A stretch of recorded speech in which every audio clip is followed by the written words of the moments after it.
प्रधानमंत्री नरेंद्र मोदी के चीन दौरे को लेकर भाजपा सांसद दिनेश शर्मा ने कहा कि प्रधानमंत्री मोदी का चीन दौरा सफलतम है।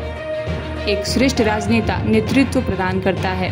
उनके आकर्षण में सभी बड़े देश उनके साथ खड़े हुए हैं। यह भारत की विदेश नीति है। यह 2014 से पहले वाला भारत नहीं है। जिस तरह से एससीओ में देखा गया कि टेरर को लेके काफी ज्यादा चर्चा रही पहलगाम घटना के ऊपर, सभी ने निंदा करी और भारत का जो स्टैंड रहा है इस पूरे घटना में आतंकवाद से निपटने की, मैं देखिए मैं कहूंगा कि श्रद्धेय प्रधानमंत्री जी का यह दौरा, चाहे वो जापान का हो, चाहे वो चीन का हो या कहीं और का हो, सफल नहीं, ये सफलतम है।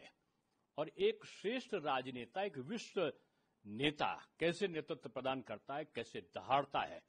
अब उनकी चाल देखो, उनके बात करने का स्टाइल देखो, उनके द्वारा रखे गए तथ्य देखो, और उनके आकर्षण में पूरी दुनिया के तमाम बड़े देश उनके साथ जो खड़े हुए हैं, वो देखिए, ये भारत की वैदेशिक नीति है।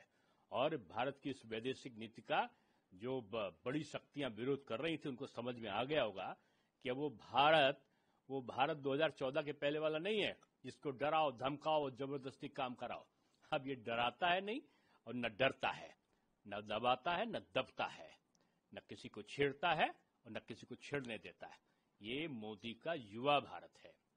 इसलिए अब अमेरिका को भी चाहिए अपनी बात को वो पुनर्विचार करें और स्थितियों को देखें। दुनिया के अन्य देशों की जो विचारधारा है उसको समझने का काम करना चाहिए।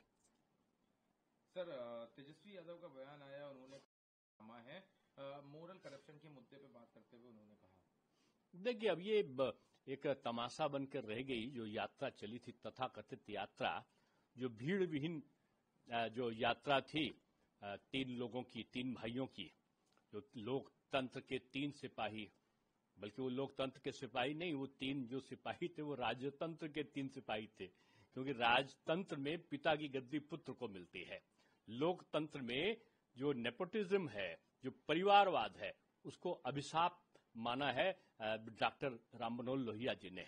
तो ये अगर कहा जाए तो लोकतंत्र के लिए अभिशाप जोड़ी थी ये, जो तीनों मिलके वहां पर तमाशा, जो यात्रा का तमाशा हुआ है।